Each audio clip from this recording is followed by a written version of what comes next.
ಕಾಫಿನಾದ್ರೂ ಕುಡಿತೀಯಾ? ಇದೇನಿದು ಸುಶೀಲಾ, ನೀನ್ ಕಾಫಿ ಕುಡಿತಾ ಇದೀಯಾ? ವ್ರತ ಮಾಡ್ತಿಲ್ವಾ? ವ್ರತನ? ಯಾರಿಗೋಸ್ಕರ ವ್ರತ ಮಾಡ್ಬೇಕಕ್ಕ? ಗಂಡನಿಗೆ ಒಳ್ಳೇದಾಗ್ಲಿ ಅಂತ. ಒಳ್ಳೇದಂದ್ರೆ?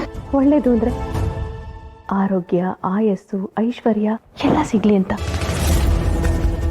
ನನ್ನ ಗಂಡನ್ಗೆ ಆಯಸ್ ಕೊಟ್ರೆ ಅವ್ನು ಬದುಕಿರೋವರೆಗೂ ಇನ್ನೊಬ್ರು ನೆಮ್ಮದಿ ತಿಂತಾನಕ್ಕ. ಆರೋಗ್ಯ ಕೊಟ್ರೆ ಅವ್ನು ಬೇಗ ಸಾಯಲ್ಲ. ನಾನು ಗಮನಿಸಿರೋ ಹಾಗೆ ಈ ಆಸ್ತಿ ಎಲ್ಲ ನಿಮ್ಮ ತವ್ರ ಮನೆದು. ಈಗ ಸಿಕ್ಕಿರೋ ಆಸ್ತಿಯಿಂದಾನೇ ಅವನು ಅಷ್ಟೊಂದು ಮೆರೀತಿದ್ದಾನೆ. ಇನ್ನೂ ಜಾಸ್ತಿ ಐಶ್ವರ್ಯ ಸಿಕ್ಕಿದ್ರೆ ತಲೆಯಲ್ಲೇ ನಡೀತಾನಕ್ಕ. ಸುಶೀಲಾ ಅಕ್ಕ, ಇನ್ನೊಂದು ಮರ್ತೆ, ನೆಮ್ಮದಿ. 3 ಜನರು ನೆಮ್ಮದಿ ಹಾಳು ಮಾಡಿದ್ರೇ ಅವನಿಗೆ ನೆಮ್ಮದಿ.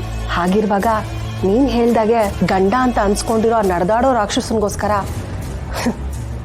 ಆಹಾರ, ತಿಂಡಿ, ಊಟ ಎಲ್ಲ ಬಿಟ್ಟು ವ್ರತ ಮಾಡಿ ಇದನ್ನೆಲ್ಲ ಕೊಡಿಸ್ಕೊಟ್ರೆ ಅವನು ಮಾಡಿರೋ ಪಾಪದ ಕೆಲಸದಲ್ಲಿ ಅರ್ಧ ಪಾಪ ನಮಗೂ ಸುತ್ಕೊಳ್ತಕ್ಕ.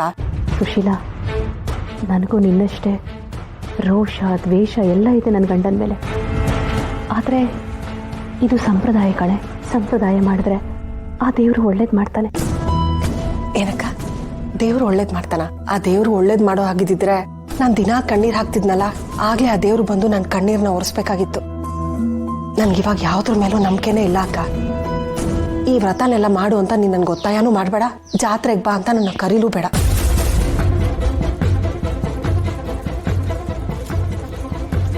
ಸುಶೀಲನ್ ಜಾಗದಲ್ಲಿ ನಿಂತ್ಕೊಂಡು ನೋಡಿದ್ರೆ ಅವಳು ಮಾಡ್ತಿರೋದು ಸರಿಯಾಗೇ ಇದೆ. ನನ್ನ ಗಂಡ ಕೀಚ್ಕ. ಅವ್ರ ದೃಷ್ಟಿನಲ್ಲಿ ಅವ್ರು ಮಾಡ್ತಿರೋದು ಸರಿನೇ ಇದೆ. ನಾನು ಅವ್ರ ಕಡೆ ನಿಲ್ಲೋ ಅಥವಾ ಇವಳು ಪರವಾಗಿ ಮಾತಾಡ್ಲೋ ಅಂತ ಗೊತ್ತಾಗ್ತಿಲ್ಲ.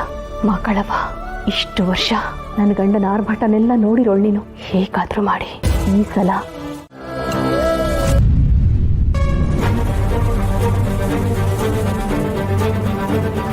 ಏನು ಮಾಡ್ತಿದ್ದೀರಾ? ನೀವು ಈಗ ಮಾಡ್ತೀರಾ ಅಂತ ನನಗೆ ಗೊತ್ತಿತ್ತು.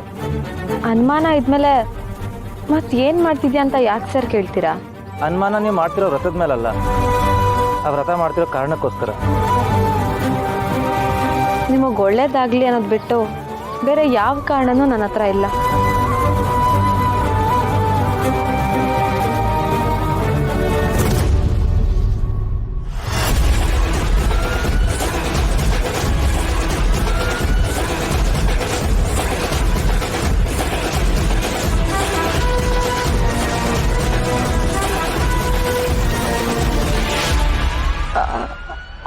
ಅಕ್ಕ,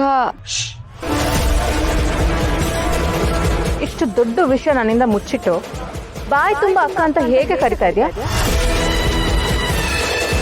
ನಿತ್ಯ ಅವರೇ, I can explain. Karna please, ಇವಳು ನನ್ನ ತಂಗಿ. ಏನೇ ವಿಷಯ ಇದ್ರು ನನ್ನ ಹತ್ರ ಮೊದಲು ಹಚ್ಕೋತಾ ಇದ್ಲು.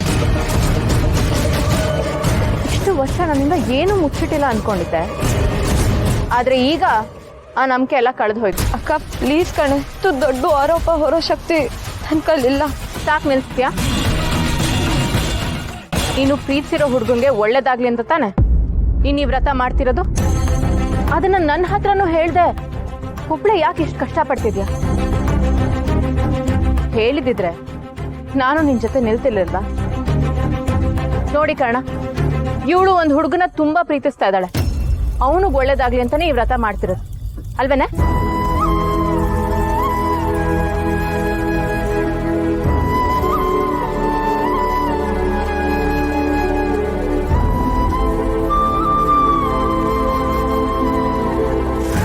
ಹುಚ್ಚಿ ಪ್ರೀತಿ ಏನನ್ನೆಲ್ಲ ಮಾಡಿಸುತ್ತಲ್ವಾ? ಪ್ರೀತಿ ಮಾತು ಅನ್ನೋ ವರ ಕೊಟ್ಟರೆ ಕೆಲವೊಂದ್ಸಲ ಮೌನ ಅನ್ನೋ ಶಾಪನ ಕೊಡುತ್ತೆ. ಅದೇ ಕೆಲವೊಂದು ಜನ ಮಾತ್ರ ಆ ಮೌನದಲ್ಲೂ ಮಾತಾಡೋದು ಕಲ್ಸ್ಬಿಡ್ತಾರೆ. ಅಂಥವ್ರನ್ನ ನಿಜವಾದ ಪ್ರೇಮಿ ಅನ್ನೋದು. ಸರಿ, ನಾನು ಹೋಗ್ತೀನಿ. ಎಲ್ಲರೂ ಕಾಯ್ತಾ ಇದ್ದಾರೆ. ಒಂದು ನಿಮಿಷ, ಟ್ಯಾಬ್ಲೆಟ್ ತಗೋತಿದ್ದೀರಾ? ಊಟ ಮಾಡಿದ್ರಿ ತಾನೇ? ಯಾವುದು ಮಿಸ್ ಮಾಡಿಲ್ಲ. ಸರಿ, ನೀವು ಹೋಗೋ ಮುಂಚೆ ಇಫ್ ಯು ಡೋಂಟ್ ಮೈಂಡ್ ನಿಮ್ಮನ್ನ ಟಚ್ ಮಾಡ್ತೀನಿ. ನಿಮಿಷ ಇರಿ.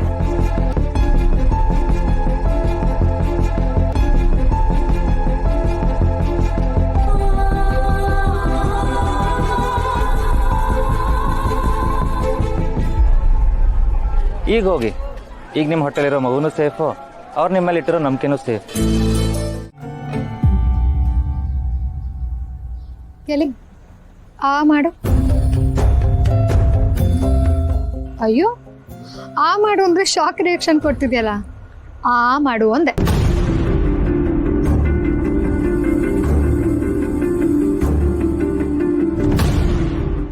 ಇಲ್ಲಿಗೆ ನನ್ನ ವ್ರತನೂ ಸಂಪೂರ್ಣ ಆಯ್ತು. ಪಾರು ಇದನ್ನ ಯಾಕೆ ತಿನ್ಸ್ದೆ ನೀನು? ಅದು ಕರ್ಣ ಸರ್ ನಿನಗೆ ತಿನ್ಸಕ್ ಹೇಳಿದ್ರು ಅಷ್ಟೇ, ಅದ್ ಬಿಟ್ರೆ ಬೇರೆ ನನ್ಗೇನು ಗೊತ್ತಿಲ್ಲ. ಕರ್ಣ ಸರ್ ನನಗೋಸ್ಕರ ಇದನ್ನೆಲ್ಲ ಮಾಡಿದ್ದಾರೆ ಅಂದ್ರೆ ಅವರು ನನ್ನನ್ನ ಕೇರ್ ಮಾತ್ರ ಮಾಡ್ತಿದಾರಾ ಅಥವಾ ಈಗ್ಲೂ ನನ್ನ ಪ್ರೀತಿಸ್ತಾ ಇದ್ದಾರಾ? ಅಯ್ಯೋ ನನಗೆ ಖುಷಿ ಆಗ್ತಿದೆ.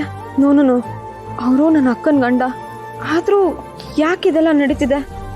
ಏನಾಗ್ತಿದೆ ನನ್ನ ಲೈಫಲ್ಲಿ? ನಿಧಿ, ನಿನ್ ಬಗ್ಗೆ ತುಂಬಾ ಚೆನ್ನಾಗಿ ಗೊತ್ತಿರೋ ನಾನು ನಿನ್ಗೊಂದ್ ಮಾತು ಹೇಳ.